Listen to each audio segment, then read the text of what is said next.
নমস্কাৰ আপোনালোক সকলোকে পুনৰবাৰ টিকে মাইণ্ডৰ অন্য এটা ধামাকাদাৰ খবৰলৈ স্বাগতম জনাইছো। অন্য দিনৰ দৰে আজিও আপোনালোকৰ কাৰণে দিনটোৰ কেবাটাও গুৰুত্বপূৰ্ণ খবৰ লৈ আহিছো। গতিকে ভিডিঅটো প্ৰথমৰ পৰা শেষলৈকে চাই থাকিব আৰু ভিডিঅ খবৰ কেইটা যদি চাই ভাল লাগে তেন্তে লাইক এটা কৰিবলৈ কিন্তু একেবাৰেই নাপাহৰিব। তো বন্ধু-বান্ধৱীসকল ভিডিঅটো বেছি দীঘলীয়া নকৰো, আগবাঢ়িছো আজিৰ প্ৰথমটো খবৰৰ ফালে। তো দিনক দিনে আমাৰ ভাৰতবৰ্ষত বৃদ্ধি পাইছে যিকোনো ধৰণৰ সামগ্ৰীৰ মূল্য। হেয়া খোৱা সামগ্ৰীৰ পৰা ধৰি আৰম্ভ কৰি একেবাৰে পিন্ধা উৰা সকলোবিলাক সামগ্ৰীৰ দাম বৃদ্ধি পাইছে। আনকি ৰিচাৰ্জৰ দামো বৃদ্ধি পাইছে আমাৰ ভাৰতবৰ্ষত। তো সেইখিনিতে খবৰ ওলাইছে এতিয়া মেইন কিছুমান সিটিত আমাৰ ভাৰতবৰ্ষৰ মেইন কিছুমান সিটিত এতিয়া ঘৰৰ দাম বৃদ্ধি পাইছে বুলি খবৰ ওলাইছে। এতিয়া মাটিৰ দামটো বৃদ্ধি পাইছে সেইটো আপোনালোকে নিশ্চয় জানে। আপোনালোকে যদি এতিয়া মেইন চেণ্টাৰৰ ওচৰত একঠা মাটি ল'বলৈ যায় তেন্তে 8 লাখ 9 লাখ টকা কথা। যদি আপোনালোকে অকণমান ধৰি লওক গুৱাহাটী সাইডে সেইবিলাকতো মাটি পাবলৈ নাই, তো সেইবিলাকত যদি আপোনালোকে ল'বলৈ যায় তেতিয়াতো চাগে তাত আপোনালোকে 50-60 লাখ টকা কথা দি আপোনালোকে মাটি ক্ৰয় কৰিব লাগে। ইমানেই হেভি দাম হৈ গৈছে মাটিৰ। তো চৰকাৰী দাম অনুযায়ী কিমান সেইটো নাজানো, কিন্তু আপোনাৰ মানুহবিলাকেতো সিমানটো দামতে বিক্ৰী কৰি আছে। 50-60 লাখ নহ'ব পাৰে, কিন্তু এই ফাললৈ মানে আমাৰ উজনিৰ ফাললৈতো আপোনাৰ প্ৰতি কথা 10 লাখ 12 লাখ তো তেনেকুৱা ধৰণৰ। তো বন্ধু-বান্ধৱীসকল সেই সময়তে আকৌ ঘৰৰো দাম বৃদ্ধি পাইছে বুলি খবৰ ওলাইছে। মানে আমাৰ ধৰি লওক টাউনবিলাক যিবিলাক জেগা থাকে তাত কি হয়, আপোনাৰ ফ্লেট বিক্ৰী হয়, ঘৰ বিক্ৰী হয়, মাটিডোখৰ বিক্ৰী নহয়। এজন মালিক থাকিব, মালিকজনে কি কৰিব, এটা বিল্ডিং বনাব, তাত ধৰি লওক 4টা-5টা মহল থাকিব বা 10টা-15টা মহল থাকিব। তাৰে আপোনালোকে কোনোবা এটা ফ্লোৰ বা কোনোবা এটা ঘৰ আপোনালোকে তাতে ক্ৰয় কৰিব পাৰে। তো তাৰ সম্পূৰ্ণ মালিক আপোনালোক হৈ যায়, তাত আপোনালোকে কোনো ধৰণৰ ভাড়া চাৰা দিয়াৰ কথা নাহে। তো সেই ঘৰৰো দাম বোলে এতিয়া বৃদ্ধি পাইছে, অতিমাত্ৰা দাম বৃদ্ধি পাইছে বুলি জনাইছে। তো আপোনালোকে বৰ্তমান সময়ত যদি দিল্লী মুম্বাই জেগাত আপোনালোকে এটা ঘৰ ল'বলৈ যায় 20 কোটি 30 কোটি টকা দিব লাগে। আমাৰ গুৱাহাটীত বাৰু বেছি নালাগে, ধৰি লওক আই থিংক 50-60 লাখ টকা দিলে হৈ যায়, কিন্তু আপোনাৰ দিল্লী মুম্বাই এই জেগাত 20 কোটি 30 কোটি টকা আপোনালোকে পে' কৰিব লাগে এটা ঘৰ কিনিবৰ কাৰণে। গতিকে দুখীয়া শ্ৰেণীৰ মানুহে ভাবক তেন্তে কেনেকৈ ঘৰ ক্ৰয় কৰিব। গোটেই জীৱনৰ জমা পুঞ্জি লগালেও চাগে 20-30 কোটি টকা নোলাব এজন দুখীয়া মানুহৰ। গতিকে তেনে অৱস্থাত সেইকাৰণে এতিয়া দুখীয়া মানুহবিলাকৰ অৱস্থা বেয়া হৈ গৈছে। আগবাঢ়িছোঁ ইয়াৰ পাছৰটো খবৰ ফালে। ইয়াৰ পাছৰ খবৰটো পেট্ৰল, ডিজেল আৰু LPG গেছৰ ওপৰতে ওলাইছে। পেট্ৰল, ডিজেল আৰু LPG গেছৰ দামটো কমিব পাৰে বুলি এটা অনুমান কৰা গৈছে। পেট্ৰল আৰু ডিজেলৰ দাম এই বছৰত অকণমান কমিব পাৰে বুলি খবৰ ওলাইছে। এতিয়া কিয় কমিব? তো পেট্ৰল, ডিজেল, LPG গেছ যিবিধ সামগ্ৰীৰ পৰা মানে প্ৰস্তুত কৰা হয়, ক্ৰুড অইল বুলি কোৱা হয়, মানে কেঁচা অইল, যি কেঁচা অইলৰ পৰা আপোনাৰ উৎপন্ন কৰা হয় পেট্ৰল, ডিজেল, কেৰাচিন তেল এইবিলাক বস্তু।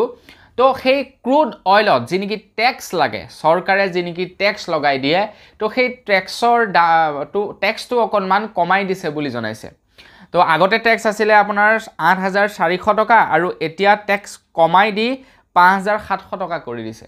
এতিয়া তেলৰ দামটো এনেই নৰ্মেলি ইমান বেছি নহয়তো। তাতে কি হৈ যায়, আপোনাৰ আমাৰ কেন্দ্ৰ চৰকাৰে টেক্স লয়, কেন্দ্ৰ চৰকাৰৰ পাছত আহি গ'ল ষ্টেট গভৰ্ণমেণ্ট, ৰাজ্য চৰকাৰ, ধৰি লওক আমাৰ অসমে লৈ ল'ব টেক্স। তো যিবিলাক নেকি ষ্টেট গভৰ্ণমেণ্ট থাকে তো ষ্টেট গভৰ্ণমেণ্টে তাৰ ওপৰত টেক্স লয়। যিহেতু ডাবল টেক্স লাগি যায়, তো সেইকাৰণে পেট্ৰল আৰু ডিজেলৰ দামটো কি হৈ যায়, বাঢ়ি গুচি যায়। আৰু আপোনালোকে দেখে যে বিভিন্ন ষ্টেটবিলাকত পেট্ৰল ডিজেলৰ দামটো বেছি কম হয়, এনেকুৱা মানে আপ ডাউন হয়। অৰুণাচলত বেছি, আসামত কম। তো এইটো কাৰণতে হয়, কোনোবা এখন চৰকাৰে টেক্সটো অকণমান কমকৈ লগায়, তো তাৰ কাৰণে তাতে অকণমান তেলটোৰ দাম কম হয়। কোনোবা এখন চৰকাৰে বেছিকৈ টেক্সটো লগায়, যাৰ কাৰণে তেলটোৰ দামটো অকণমান বেছি হৈ যায়। এতিয়া এই যি নেকি কেন্দ্ৰ চৰকাৰৰ ফালৰ পৰা কেঁচা অইলত টেক্স কমাই দিছে, তো তাৰ কাৰণে পেট্ৰল আৰু ডিজেলৰ দামত ইম্পেক্ট পৰিব বুলি জনাইছে। পেট্ৰল আৰু ডিজেলৰ দামটো কমিব পাৰে বুলি জনাইছে। এতিয়া হোপফুলি কমিলেই হ'ল আৰু দেখা যাওক কি হয় কি নহয়। আগবাঢ়িছোঁ ইয়াৰ পাছৰটো খবৰ ফালে। ইয়াৰ পাছৰ খবৰটো ওলাইছে লোকসভা নিৰ্বাচনৰ ওপৰত। তো আপোনালোকে বাৰু ভোট দিলে নে নাই দিয়া কমেণ্ট এটা কৰি জনাব।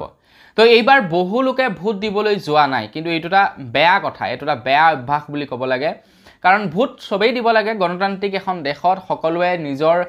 ভোটাধিকাৰ সাব্যস্ত কৰিব লাগে আপুনি ৰাইট পাৰ্সনক ভোট দিলেহে চৰকাৰখন ৰাইটভাৱে গঠন হ'ব তো আপোনালোকে যদি ৰাইট পাৰ্সনক গৈ ভোট দিবলৈ নাযায় তেন্তে চৰকাৰখন কি হয় বেমেজালি চৰকাৰ গঠন হয় আৰু তাৰ ফলত মূল্য বৃদ্ধি হয় তাৰ ফলত নিবনুৱাৰ সমস্যাৰ বৃদ্ধি পায় ধেৰ তেনেকুৱা ধৰণৰ কথা আহি যায় তো সেই কাৰণে পৰাপক্ষত কি হয় ভোট দিবলৈ প্ৰত্যেককেই যাব লাগে আৰু নিজৰ যিজন নেকি মনপছন্দৰ ব্যক্তি তো তেখেতক ভোট দি থৈ আহিব লাগে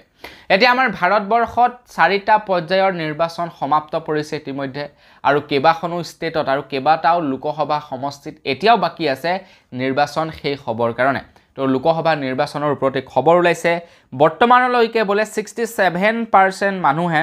ভোটদান কৰিছে বুলি জনাইছে প্ৰায় 45.10 কোটি মানুহে ইতিমধ্যে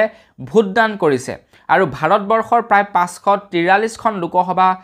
আসনৰ ভিতৰত প্ৰায় 380টা সমষ্টিত ইতিমধ্যে নিৰ্বাচন হৈ গৈছে বুলি জনাইছে আপোনালোকৰো সাকে আপোনালোক আমাৰ অসমৰে যেহেতু আপোনালোকৰ সমষ্টিটো ইতিমধ্যে নিৰ্বাচন হৈ গৈছে আমাৰ অসমত 3টা পৰ্যায়ত নিৰ্বাচন হ'ল এটা বাকি বিলাক ষ্টেটত বাকি আছে তো আপোনালোকে ভোট দিলে নে নাই দিয়া সেইটো কমেন্ট কৰি জনাবলৈ নাপাহৰিব আগবাইছো ইয়াৰ পাছৰটো খবৰ ফালে ইয়াৰ পাছৰ খবৰটো ওলাইছে 6G ইন্টাৰনেটৰ ওপৰত আপোনালোকে বৰ্তমান হয়তো 5G ইন্টাৰনেট ব্যৱহাৰ কৰি আছে যদি আপোনালোকে জিঅ সিম ব্যৱহাৰ কৰে যদি আপোনালোকে এয়াৰটেলৰ সিম কাৰ্ড ব্যৱহাৰ কৰে তেন্তে সাগে আপোনালোকে 5G ইন্টাৰনেটৰ মজা খুব সুন্দৰকৈ লৈ আছে কিন্তু 5G ইন্টাৰনেটৰ মজা লবৰ কাৰণে আকৌ 5G মোবাইল ফোনৰো প্ৰয়োজন হয় 5G মোবাইল নহলে 5G ইন্টাৰনেট কিন্তু লব নোৱাৰে তো সেই সময়তে এতিয়া 6G ইন্টাৰনেটৰ কথা চলি আছে 6G ইন্টাৰনেটৰ স্পেকট্ৰাম খুব সোনকালে নিলাম কৰা হ'ব পাৰে তো এতিয়া কোম্পানী সমূহৰ পৰা খবৰ ওলাইছে যে প্ৰস্তুত হৈছে জিঅ ভোডাফোন আইডিয়া সকলো কোম্পানী 6G স্পেকট্ৰামৰ নিলামীৰ অংশগ্ৰহণ কৰিবৰ কাৰণে 6G লঞ্চৰ স্পেকট্ৰাম কিনিব লাগিব তেতিয়াহে আপোনাৰ তেওঁলোকে 6G ইন্টাৰনেট সব জায়গাতে ধৰি লওক পঠাব পাৰিব বা 6G টাৱাৰ বহাব পাৰিব এতিয়া মই আজিৰ পৰা কেইদিনমান আগত আপোনালোকক খবৰ এটা জনাইছিলো যে প্ৰথমটো 6G ডিভাইস ইতিমধ্যে টেষ্ট কৰিছে জাপানত আই থিংক জাপানত কৰিছিলে 6G ৰ প্ৰথমটো ডিভাইস টেষ্ট কৰিছে গতিকে বৰ্তমান আমি যি নেকি ইন্টাৰনেট স্পীড পাই আছো তাতকৈ মানে বহুত গুণে বেছি আমি 6G ইন্টাৰনেট ব্যৱহাৰ কৰিব পাৰিম বৰ্তমানটো এনেকুৱা লাগে যেন স্লো চলিছে এনেকুৱা স্লো চলা যেন লাগে কিন্তু ইয়াতকৈ হেভি স্পীড হ'ব 6G ইন্টাৰনেট আগবাইছো ইয়াৰ পাছৰটো খবৰ ফালে আমাৰ ভাৰতত ব্যৱহাৰ হোৱা ইলেক্ট্ৰনিক সামগ্ৰীকে ধৰি আৰু অত্যাধিক সামগ্ৰীৰ দাম এতিয়া বৃদ্ধি হ'ব পাৰে কিয় বাৰু জানেনে কাৰণ চাইনাই কি কৰিছে এতিয়া আমেৰিকাৰ পৰা যিবিলাক সামগ্ৰী নেকি চাইনালৈ আহে আমেৰিকাৰ পৰা চাইনালৈ যিবিলাক বিজনেছমেনে যিবিলাক বস্তু এক্সপোৰ্ট কৰে চাইনাৰ ধৰি লওক আমেৰিকাৰ পৰা চাইনালৈ যিবিলাক বস্তু এক্সপোৰ্ট কৰে তো প্ৰত্যেকবিলাক বস্তুতে চাইনাই কি কৰিছে 100% ট্যাক্স লগাই দিছে সাপোজ এটা বস্তুৰ দাম যেনিবা 10 টকা তেন্তে আমেৰিকাত যদি 10 টকা সেই বস্তুটো যদি 10 টকা দি কিনি আনিছে আপোনাৰ কোনোবা এজন বিজনেছমেনে তেন্তে চাইনাই কি কৰিছে সেই 10 টকাৰ ওপৰত আৰু 10 টকা ট্যাক্স লগাই দিছে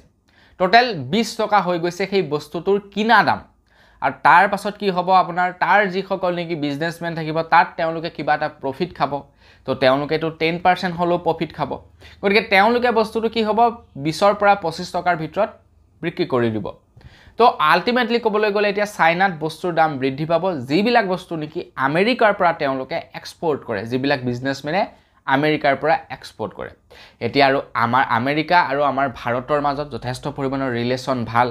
আৰু আমাৰ ভাৰতলৈ কি হয় চাইনাৰ পৰা যথেষ্ট পৰিমাণৰ বস্তু আহে সাংঘাতিক ৰকমে ইলেক্ট্ৰনিক বস্তু আহে এতিয়া বাৰু অকনমান কমিছে কিন্তু চাইনাৰ পৰা বহুতেই বেছি সামগ্ৰী আহে আমাৰ ভাৰতবৰ্ষলৈ চাইনা সামগ্ৰী এটা সেইবিলাক ৰখাব নোৱাৰি কাৰণ কি হৈ যায় প্ৰত্যেকবিধ বস্তু আমাৰ ভাৰতত প্ৰস্তুত নহয় আৰু প্ৰস্তুত হলেও সেইবিলাকৰ দামটো অকনমান বেছি হৈ যায় চাইনাই কি কৰে তাতে অত্যাধিক তেওঁলোকে বস্তু ম্যানুফ্যাকচাৰ কৰে যাৰ ফলত তেওঁলোকে বস্তুবিলাক অতি কম দামত প্ৰভাইড কৰিব পাৰে এটা চাইনাৰ সামগ্ৰী যথেষ্ট পৰিমাণৰ দাম কম এতিয়া কোনোবা এজন বিজনেছমেনে যেতিয়া নেকি ভাৰততে বনোৱা বস্তুটা বিক্ৰীবলৈ ল'ব তেতিয়া তেখেতে বেছি দামত বিক্ৰী কৰিব লাগিব আৰু ভাৰতীয় মানুহে বেছি দামী বস্তু নলয় তো সেই কাৰণে কি হয় বিজনেছমেন বিলাকে চাইনাৰতে বস্তুবিলাক বনায় চাইনাৰ পৰা আনে ইয়াতে কি হয় এসেম্বল কৰে আৰু বিক্ৰী কৰে এতিয়া হয়তো চাইনাই এইটো কৰিব পাৰে যে আমাৰ ভাৰতলৈ যিবিলাক বস্তু ধৰি লওক এক্সপোৰ্ট হয় ভাৰতলৈ এক্সপৰ্ট হয় তো সেইবিলাক বস্তুটো হয়তো 100% দাম বৃদ্ধি কৰি দিব পাৰে বুলি খবৰ ওলাইছে আগবাইছো ইয়াৰ পাছৰটো খবৰ ফালে ইয়াৰ পাছৰ খবৰটো ওলাইছে আৰ্টিফিচিয়েল ইন্টেলিজেন্সৰ ওপৰত আৰ্টিফিচিয়েল ইন্টেলিজেন্সৰ ওপৰত মই আপোনালোকক প্ৰায় সময়তে প্ৰায়বিলাক খবৰ দি থাকো আৰ্টিফিচিয়েল ইন্টেলিজেন্স বস্তুটো মানে নামতেই যেনেকৈ নেকি ইন্টেলিজেন্ট বস্তুটো সোমাই আছে ঠিক তেনেকুৱা ধৰণৰ মানুহতকৈ 100 গুণে ইন্টেলিজেন্ট আৰ্টিফিচিয়েল ইন্টেলিজেন্স মানে AI মানুহতকৈ 100 গুণে ইন্টেলিজেন্ট এতিয়া আৰ্টিফিচিয়েল ইন্টেলিজেন্স যেতিয়াৰে পৰা আহিছে তেতিয়াৰে পৰা আমাৰ ভাৰতবৰ্ষত দিনক দিনে জবলেছ মানুহৰ সংখ্যা বৃদ্ধি পাই গৈছে কাৰণ কোম্পানী বিলাকে কি হয় যেতিয়া তেওঁলোকে এটা কোম্পানী এস্টাবলিশ কৰে কোনোবা এজন বিজনেছমেনে তো তেতিয়া তেওঁলোকে ভাবে যে কেনেকৈ কমতকৈ কম কষ্টত কোম্পানীটো চলাব পাৰি তো যেতিয়া নেকি আৰ্টিফিচিয়েল ইন্টেলিজেন্সে 10 জন মানুহে মিলি কৰা কামটি এটা আৰ্টিফিচিয়েল ইন্টেলিজেন্সৰ ৱেবছাইটে কৰি পেলাই এটা AI ৱেবছাইটে কৰি পেলাই সেই কামটো 10টা মিলি কৰা কামটো তো এটা কোম্পানী বিলাকে কি কৰিছে আৰ্টিফিচিয়েল ইন্টেলিজেন্সৰ সহায় লৈছে যাৰ ফলত নেকি কি হৈছে এতিয়া যিবিলাক তেনেকুৱা সেক্টৰত কাম কৰা মানুহ আছিল সেইবিলাকৰ চাকৰিবিলাক এতিয়া সংকটত আহি গৈছে কিন্তু সেই সময়তে এটা ভাল খবৰো ওলাইছে আৰ্টিফিচিয়েল ইন্টেলিজেন্সে কিন্তু হেলথ সেক্টৰত মানে মেডিকেল ডিপাৰ্টমেন্টত যথেষ্ট পৰিমাণৰ সহায় কৰিব আৰু ইতিমধ্যে সহায়ো কৰিছে বুলি জনাইছে আৰু তাৰ লগে লগে এইটো খবৰ ওলাইছে যে আৰ্টিফিচিয়েল ইন্টেলিজেন্সৰ ফলত প্ৰায় 27 লাখতকৈও বেছি চাকৰি উদ্ভাৱন হ'ব বুলি জনাইছে এতিয়া আৰ্টিফিচিয়েল ইন্টেলিজেন্সৰ ফলত কেনেকৈ মানুহৰ চাকৰি গৈছে সেইটো আপোনালোকে এবাৰ মানে বুজি লওক মানে ঘটনাটো হৈছে এনেকুৱা ধৰণৰ আজিকালি সবেই বিচাৰে নিজৰ কোম্পানীটো কেনেকৈ এট্ৰেক্টিভ কৰিব পাৰি এতিয়া কি হৈ যায় আপোনাৰ সাপোজ ধৰি লওক লেন্সকাৰ্ট কোম্পানী লেন্সকাৰ্ট হৈছে এটা চশমা বনোৱা কোম্পানী তো তেওঁলোকে মাজতে এটা তেওঁলোকৰ ৱেবছাইটত ফেচিলিটি দিছিলে এতিয়া অৱশ্যে সেই ফেচিলিটিটো আছে আপুনি কি কৰিব পাৰে তো তেওঁলোকৰ চশমা নিকিনাকৈ তেওঁলোকৰ এপছৰ ব্যৱহাৰ কৰি আপোনালোকে যিকোনো চশমাৰ ট্ৰাই কৰিব পাৰে যে আপোনাৰ ফেচটোত সেই চশমাযোৰ কেনেকুৱা লাগিব এটা সেই ধৰি লওক ৱেবছাইটটো বা সেই সফটৱেৰটো বনাওতে এজন ডেভেলপাৰৰ কি হৈ যায় যথেষ্ট পৰিমাণৰ সময় লাগে হয়তো 2 মাহ লাগিব পাৰে 3 মাহ লাগিব পাৰে আৰু এজন ডেভেলপাৰে নোৱাৰে কেবাজনো ডেভেলপাৰে মিলি কি হয় সেই কামটো কৰিব লাগে কিন্তু আৰ্টিফিচিয়েল ইন্টেলিজেন্স যদি আপোনালোকে কেৱল কৈ দিয়ে যে মোক এনেকুৱা ধৰণৰ এটা সফটৱেৰ লাগে যিটোৰ সহায়ত নেকি মানুহে এনেকুৱা ধৰণৰ কামকাজবিলাক কৰিব পাৰে তো আৰ্টিফিচিয়েল ইন্টেলিজেন্সে আপোনালোকক 20-15 সেকেন্ডৰ ভিতৰতে সেই বস্তুটো প্ৰস্তুত কৰি পেলাব এতিয়া লেন্সকাৰ্টৰ যিজন নেকি মালিক তো তেখেতে কাক বেছিকে মানে ধৰি লওক প্ৰায়োৰিটি দিব সেই 10 জন ডেভেলপাৰক নে যিজনে ধৰি লওক 10-15 দিন লগাই পিনি সেই সফটৱেৰটো বনাব নে সেই এটা AI ৱেবছাইটক যিটো নেকি কম খৰচত কম সময়ত এটা সুন্দৰ সফটৱেৰ বনাই দিব এটা কোনটোক বেছি একচেপ্ট কৰিব সেইটো কমেন্ট এটা কৰি জনাব তো এইবিলাকৰ ফলতে এতিয়া চাকৰিৰ সংখ্যাটো কমি গৈছে আগবাইছো ইয়াৰ পাছৰটো খবৰ ফালে ইয়াৰ পাছৰ খবৰটো সেই আৰ্টিফিচিয়েল ইন্টেলিজেন্সৰ ওপৰতে ওলাইছে তো খবৰ ওলাইছে যে সিকিমত এতিয়া ট্ৰেফিক কন্ট্ৰোল কৰিবৰ কাৰণে আৰ্টিফিচিয়েল ইন্টেলিজেন্সৰ সহায় ল'ব বুলি জনাইছে আমাৰ অসমতে হওক বা ভাৰতৰ আপোনালোকে যিকোনো জায়গাত যাওক যেটা নেকি ট্ৰেফিক সিগনেল বিলাক কন্ট্ৰোল কৰে সেইবিলাক ম্যানুয়ালি মানুহৰ দ্বাৰা কৰা হয়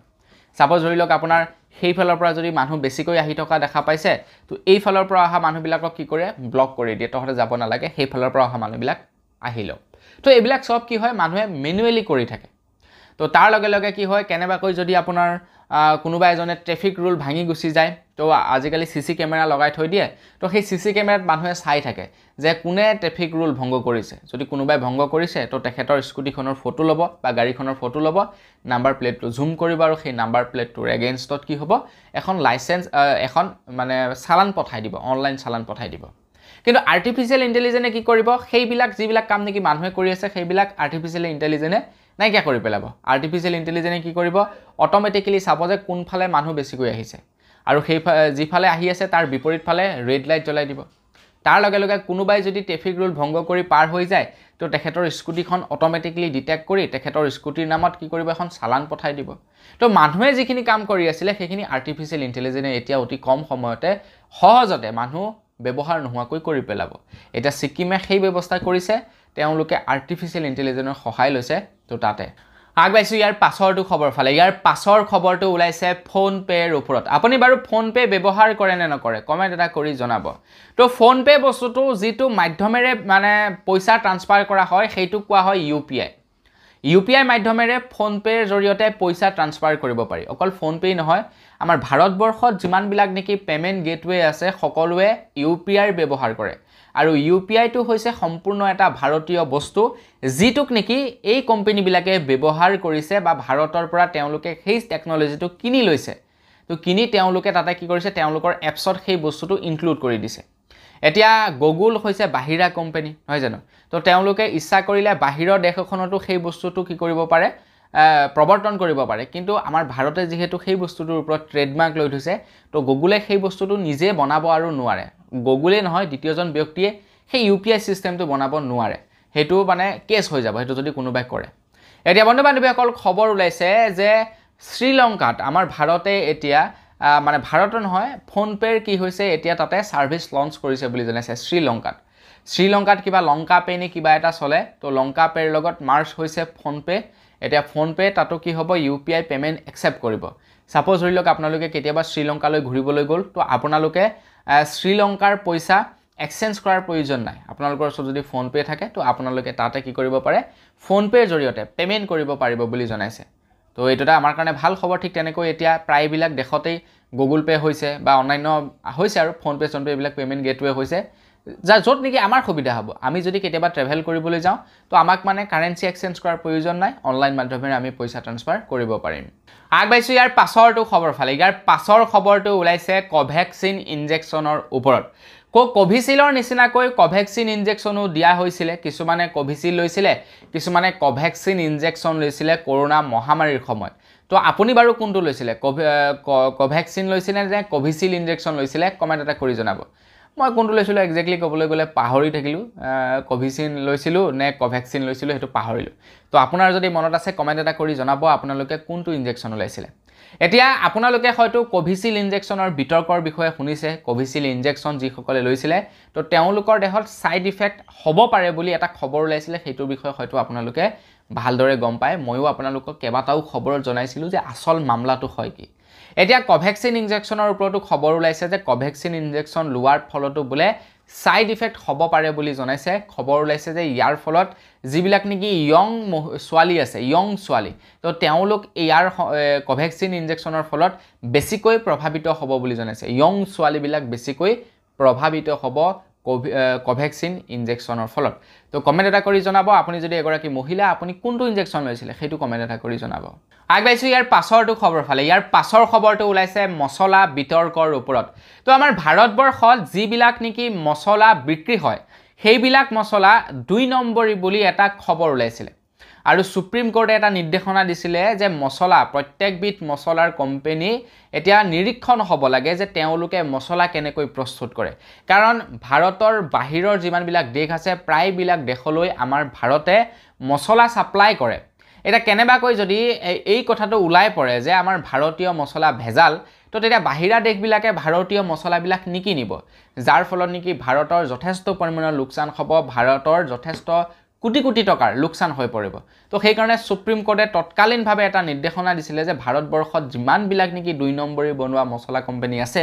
তো সেইবিলাক বন্ধ হ'ব লাগে তো আমাৰ ভাৰতবৰ্ষত যথেষ্ট পৰিমাণৰ এনেকুৱা 2 নম্বৰী মছলা বনোৱা কোম্পানী আছিল যিবিলাকক নেকি এতিয়া কি কৰিছে আপোনাৰ বেন কৰিছে তো সেইখিনিতে এটা খবৰ ওলাইছে যে আমাৰ ভাৰতে 2024 চনত বৰ্তমানলৈকে প্ৰায় 14.15 মিলিয়ন টন মছলা বাহিৰা দেশলৈ এক্সপোৰ্ট কৰিছিল বুলি জনাইছে আৰু তাৰে ভিতৰত কেৱল 200 কেজি মানে 2 কুইণ্টেল মছলাহে ৰিজেক্ট হৈছে তো সেইবিলাকত অকমান ভেজাল পোৱা গৈছে মানে ভাৰতৰ বাহিৰলৈ যিবিলাক নেকি মছলা কোম্পানী বিলাকে এক্সপোৰ্ট কৰে সেইবিলাক পুৰা নিট এণ্ড ক্লিন মছলা তাত কোনো ধৰণৰ কেমিকেল নাই কিন্তু ভাৰতীয় মানুহক যিবিলাক মছলা খুৱায় তো সেইবিলাকতহে মানে এক প্ৰকাৰে ক'বলৈ গ'লে কেমিকেল মিহলোৱা থাকে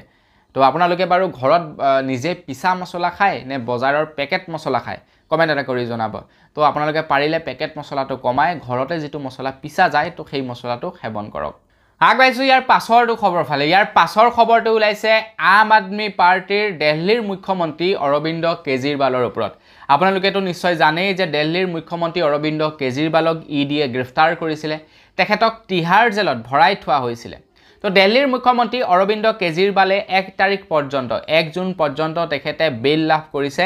নিৰ্বাচনৰ প্ৰচাৰ চলাবৰ কাৰণে কিন্তু সেই সময়ত তেখেতে কোনো ধৰণৰ ফাইল সিগনেচাৰ কৰিব নোৱাৰিব এই নিৰ্বাচনৰ প্ৰচাৰ চলাই থকাৰ সময়ত বা তেখেতে যিবিলাক নেকি তেখেতৰ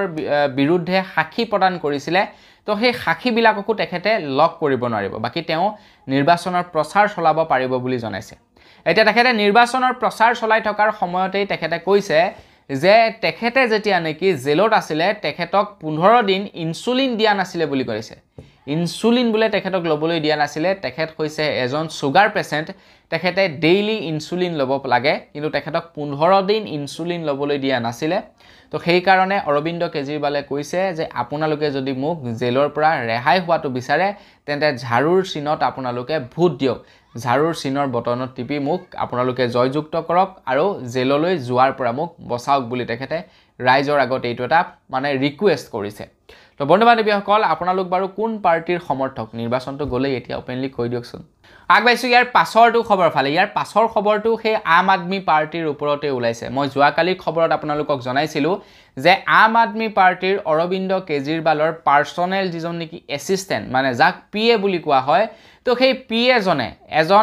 এগৰাকী আম আদমি পাৰ্টিৰ সাংসদৰ লগত বেয়া ব্যৱহাৰ কৰিছিলে বুলি এটা খবৰ ওলাইছিলে আৰু তাৰ পাছত বাৰু তেখেতে একসেপ্টটো কৰি ললে যে মই হয় মোৰ তৰফৰ পৰা এটোটা মানে বেয়া ব্যৱহাৰ হৈছিলে তো তেখেতে মানে ক্ষমাও খুজিছে সামাজিকভাৱে কিন্তু বন্ধু-বান্ধৱীসকল এটা খবৰ ওলাইছে অৰবিন্দ কেজৰিৱালৰ যিজন নেকি পাৰ্সনেল এসিস্টেন্ট আছিল তেখেতৰ এগেইনষ্টত তো সেই সাংসদ গৰাকীয়ে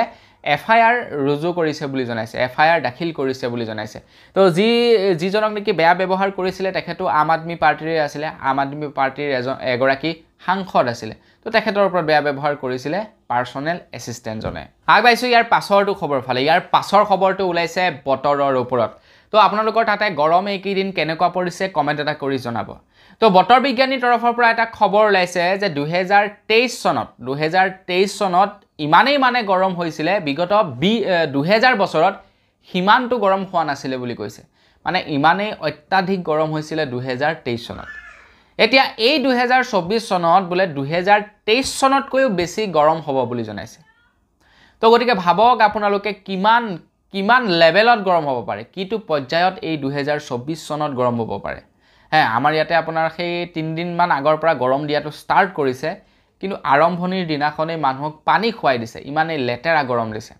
তো এই গৰমৰ যি নেকি কাৰক হেয়া আমি স্বয়ং নিজে কি কাৰণে গছ বন কাটিছো গাড়ীৰ ব্যৱহাৰ আমি বেছিকৈ কৰি পেলাইছো লেতেৰা কৰিছো গছ গছনি কাটি পাহাৰ ভয়াম কাটি আমি কি কৰিছো তহিলং কৰিছো আমি ঘৰ বনাইছো তাতে তাৰ ফলত কি হৈ গৈছে গৰমৰ উত্তাপটো বাঢ়ি গৈছে গৰমৰ উত্তাপ বহাৰ কাৰণে আমাৰ ক্ষতি হৈছে গতিকে আমি এটো বেয়া পাই লাভ নাই তাৰ আমি মেইন কাৰক আমি নিজেই হয় আগবাইছো ইয়াৰ পাছৰটো খবৰ ফালে ইয়াৰ পাছৰ খবৰটো ওলাইছে ৰাজস্থানৰ পৰা তো আমাৰ অসমত এটা বিশেষ ঘটনা হৈ গল জুবিনদাৰ প্ৰগ্ৰামত আমাৰ অসমৰ এগৰাকী পুলিচক নিলম্বন কৰিলে তেখেতে পুলিচৰ ড্ৰেছ পিনি থকা অৱস্থাত জুবিনদাক সেৱা কৰি হাবতি ধৰাৰ কাৰণে তো এইটো এটা পুলিচৰ মানে আসাম পুলিচৰ ৰুল ৰেগুলেশন আছে যে পুলিচৰ ড্ৰেছজোৰ পিনি থাকোতে এই কেইটা কাম কৰিব নোৱাৰিব তো সেই মহিলা গৰাকীয়ে কি কৰিলে সেই প্ৰটোকল বিলাক ভংগ কৰিলে যাৰ কাৰণে নেকি নিলম্বন কৰা হল তো এতিয়া খবৰ ওলাইছে এতিয়া আপোনালোকে প্ৰায় সময় দেখা পায় যে পুলিচ ইউনিফৰ্ম পিনি আজিকালি পুলিচ বিলাকে কি কৰে বা পুলিচেই হওক বা জুনেই নহওক আৰু তো তেওঁলোকে কি কৰে ৰিলছ বনোৱা আমি বিভিন্ন সময়ত দেখা পাওঁ তো হেয়া লৰাইও বনায় হেয়া ছোৱালীও বনায় আমাৰ অসমতো বনায় অসমৰ বাহিৰৰ পুলিচ বিষয়াসকলেও বনায় এটা খবৰ ওলাইছে ৰাজস্থানৰ পৰা ৰাজস্থানৰ চৰকাৰে এতিয়া এটা নিয়ম বনাই দিছে যে পুলিচ ড্ৰেছ পৰিধান কৰি থকাৰ অৱস্থাত কোনো লোকে ভিডিঅ' বনাব নোৱাৰিব কোনো লোকে ৰিলছ বনাব নোৱাৰিব কোনো লোকে ব্লগ বনাব নোৱাৰিব ফটো উঠাটো বেলেগ কথা কিন্তু ৰিলছ বনোৱা বা ব্লগ বনোৱা এইবিলাকৰ পৰা সম্পূৰ্ণ দূৰত থাকিব লাগিব এতিয়া ৰাজস্থানৰ পুলিচে আমাৰ অসমত এই নিয়মটো কৰা নাই অসম পুলিচে ভয় কৰিব নালাগে কিন্তু অসমৰ বাহিৰৰ ৰাজস্থানত এই নিয়মটো কৰিছে তো তেওঁলোকে কৈছে যে পুলিচৰ ড্ৰেছজোৰত এটা বিশেষত্ব আছে পুলিচৰ ড্ৰেছজোৰৰ এটা গৰিমা এটা মৰ্যাদা আছে গতিকে কোনোবাই ভিডিঅ' বনাই সেই মৰ্যাদা নাশ কৰিবৰ কাৰণে চেষ্টা কৰিব নালাগে যদি কোনোবাই কৰে সেই কামটি তেন্তে তেখেতৰ ওপৰত লিগেল একচন ল'ব হয়তো তেখেতলোকক নিলম্বনো কৰিব পাৰে আগবাইছো ইয়াৰ পাছৰটো খবৰ ফালে ৰুছ আৰু আমাৰ ভাৰতৰ মাজত এখন বিশেষ চুক্তি হৈছে তো আজিৰ পৰা কেইদিনমান আগত এটা খবৰত শুনা পাইছিলো সৰ্বানন্দ সোণোৱাল ডাঙৰীয়া ৰুছলৈ গৈছিলে বুলি আৰু তেওঁ হয়তো এনেকুৱা ধৰণৰ চুক্তি কৰিবলৈকে গৈছিলে নেকি তো খবৰ ওলাইছে যে আমাৰ ভাৰতৰ পৰা এতিয়া ৰুছে প্ৰায় 33,000 কোটি টকাৰ হাথিয়াৰ ক্ৰয় কৰিব বুলি জনাইছে আৰু এখন চুক্তিবদ্ধ হৈছে আমাৰ ভাৰতৰ সৈতে। বৰ্তমান সময়ত আমাৰ ভাৰতে যথেষ্ট পৰিমাণৰ হাথিয়াৰ পত্ৰ মেনুফেকচাৰ কৰে। আগতে ভাৰতে বাহিৰা দেশৰ পৰা হাথিয়াৰ পত্ৰ কিনি আনিব লগা হৈছিলে, কিন্তু এট প্ৰেজেণ্ট টাইমত আমাৰ ভাৰতে কি কৰে, বিভিন্ন ধৰণৰ হাথিয়াৰ পত্ৰ বাহিৰা দেশক সাপ্লাই কৰে। যেনে ধৰি লওক আপোনাৰ ব্ৰহ্মোছ মিছাইল। তো ব্ৰহ্মোছ মিছাইল আমাৰ ভাৰতৰ মেনুফেকচাৰ, মেড ইন ইণ্ডিয়া। তো সেই ব্ৰহ্মোছ মিছাইল এতিয়া বিভিন্ন দেশে কিনিছে আমাৰ ভাৰতৰ পৰা। তো ঠিক তেনেকৈ ৰুছেও এতিয়া প্ৰায় 30,000 কোটি টকাৰ হাথিয়াৰ বোলে ক্ৰয় কৰিব। তো আমাৰ ভাৰতবাসী যদি বা ভাৰত চৰকাৰ হৈ সুন্দৰকৈ লাইক এটা কৰি থৈ যাব। আগবাঢ়িছোঁ ইয়াৰ পাছৰটো খবৰ ফালে। ইয়াৰ পাছৰ খবৰটো ওলাইছে মেডিচিনৰ ওপৰত। তো বন্ধু বান্ধৱীসকল, মেডিচিনৰ দামটো দিনক দিনে বৃদ্ধি পাই গৈছে আৰু এনেকুৱা কিছুমান মেডিচিনৰ দামবিলাক বৰ্তমান সময়ত কোম্পানীবিলাকে বঢ়াই দিছে, যিবিলাক মেডিচিন নেকি আমি নিতৌ খাব লাগে, সঘনাই খাব লাগে, ডেইলি খাব লাগে। লাইক ধৰি লওক প্ৰেছাৰৰ মেডিচিন, চুগাৰৰ মেডিচিন, গেছৰ মেডিচিন। তো এইবিলাক মেডিচিন কি হয়, যিবিলাক ৰোগী থাকে তেওঁলোকে নিতৌ সেৱন কৰিব লাগে। যদি সেৱন নকৰে তেন্তে সেইবিলাকৰ ফলত বিপদ আহে। এতিয়া খবৰ ওলাইছে যে আমাৰ ভাৰতত মেডিচিন বনোৱা কোম্পানীয়ে প্ৰায় 41 বিধ মেডিচিনৰ দাম কমাই দিছে বুলি জনাইছে। যেনে ধৰি লওক লিভাৰৰ মেডিচিন, যেনে হৈ গ'ল আপোনাৰ চুগাৰৰ মেডিচিন, যেনে হৈ গ'ল আপোনাৰ প্ৰেছাৰৰ মেডিচিন। তো এনেকুৱা ধৰণৰ প্ৰায় 41 বিধ মেডিচিনৰ দামটো কমাই দিছে বুলি জনাইছে। এতিয়া কিমান কমাইছে কিমান নাই কমা সেই সন্দৰ্ভত বাৰু এতিয়ালৈকে একো খবৰ পোৱা নাই। তো যেতিয়াই পাওঁ মই আপোনালোকক নিশ্চয় জনাম। আগবাঢ়িছোঁ একেবাৰে শেষৰটো খবৰ ফালে। একেবাৰে শেষৰ খবৰটো ওলাইছে কেন্দ্ৰ চৰকাৰৰ ফালৰ পৰা। কেন্দ্ৰ চৰকাৰৰ ফালৰ পৰা জনাইছে যে এতিয়া কেন্দ্ৰ চৰকাৰে ভাৰতবৰ্ষৰ অফিচৰ প্ৰায় 10,000 কম্পিউটাৰত এতিয়া কি হ'ব, গ্ৰাফিক্স কাৰ্ড লগাব বুলি জনাইছে। এটা গ্ৰাফিক্স কাৰ্ডটো আকৌ কি বস্তু? তো যিসকল নেকি য়ং জেনেৰেশ্যনৰ মানুহ, তো তেওঁলোকে নিশ্চয় বুজি পায় গ্ৰাফিক্স কাৰ্ডটো কি বস্তু। এতিয়া আমাৰ এটা কম্পিউটাৰত বা এটা CPU-ত বা ঢেৰ কিবা কিবি এলিমেণ্ট থাকে, বা এটা কম্পিউটাৰ ঢেৰ কিবা কিবি আপোনাৰ বস্তু লৈ পিনি মেনুফেকচাৰ মানে কম্পিউটাৰটো হয়। অকল বোলে মনিটৰটো আছে তো কম্পিউটাৰটো নহয়, অকল বোলে মোৰ কীবৰ্ডখন আছে, অকল মোৰ মাডাৰ বৰ্ডখন আছে, তো এই বস্তুকেইটা ছেপাৰেটকৈ হৈ আপোনাৰ সেইটো কম্পিউটাৰ হ'ব নোৱাৰে। এতিয়া কম্পিউটাৰটোত কেইবাটাও বস্তু থাকে, হাৰ্ড ডিস্ক থাকে, মাডাৰ বৰ্ড থাকে, ICU থাকে, তাৰপিছত আপোনাৰ ৰেম থাকে। প্ৰত্যেকবিলাক বস্তু এটা নিজা কাম আছে। এতিয়া গ্ৰাফিক্স কাৰ্ডটো কি হয়, ইমান মেইন প্ৰয়োজনীয় বস্তু নহয় চবৰ কাৰণে। যিবিলাকে নেকি নৰ্মেল কাম কৰে তেওঁলোকক গ্ৰাফিক্স কাৰ্ডৰ দৰকাৰ নাই। তো গ্ৰাফিক্স কাৰ্ডটোৱে কি কৰে, আপোনাৰ কম্পিউটাৰটো স্মুথলি ৰান কৰাত মানে স্মুথলি চলাত সহায় কৰে, যাতে আপোনাৰ কম্পিউটাৰটো হেং নামাৰে, সুন্দৰকৈ যাতে চলি যায়। আপোনালোকে যেনেকৈ কাম নকৰক আপোনাৰ কম্পিউটাৰটো যাতে ধুনীয়াকৈ চলে। আপোনালোকে PUBG গেম খেলক, দৰকাৰ হ'লে ভিডিঅ' এডিটিং কৰক, আপোনালোকৰ কম্পিউটাৰটো যাতে হেং নামাৰক। তো তেনেকুৱা ধৰণৰ কাম কৰে গ্ৰাফিক্স কাৰ্ডটোৱে। এতিয়া চৰকাৰী অফিচবিলাকততো গ্ৰাফিক্স কাৰ্ড লগোৱাৰ কথাই নাহে, কিন্তু এতিয়া কেন্দ্ৰ চৰকাৰৰ ফালৰ পৰা কৈছে যে চৰকাৰী অফিচৰ কম্পিউটাৰটো এতিয়া গ্ৰাফিক্স কাৰ্ড লগাব। কিয়নো আজিকালি চৰকাৰৰ প্ৰায়বিলাক কাম অনলাইন যিহেতু হৈছে, গতিকে ৱৰ্কলোড বাঢ়িছে। ৱৰ্কলোড বঢ়াৰ লগে লগে কি হৈছে, গ্ৰাফিক্স কাৰ্ডৰ প্ৰয়োজন হৈছে বুলি জনাইছে। তো বন্ধু বান্ধৱীসকল, বছ আজিৰ ভিডিঅ' জনাবলগীয়া খবৰ ইমানেই আছিলে। খবৰকেইটা জানি কেনেকুৱা লাগিলে কমেণ্ট কৰি জনাব। যদি ভাল লাগিলে লাইক এটা কৰিব, চেনেল যদি ছাবস্ক্ৰাইব কৰে ছাবস্ক্ৰাইবটো কৰি ল'ব। পুনৰ এটা ভিডিঅ' লগ পোৱাৰ সাজিলোঁ বিদায় মাগিছোঁ। ধন্যবাদ। জয় অসম।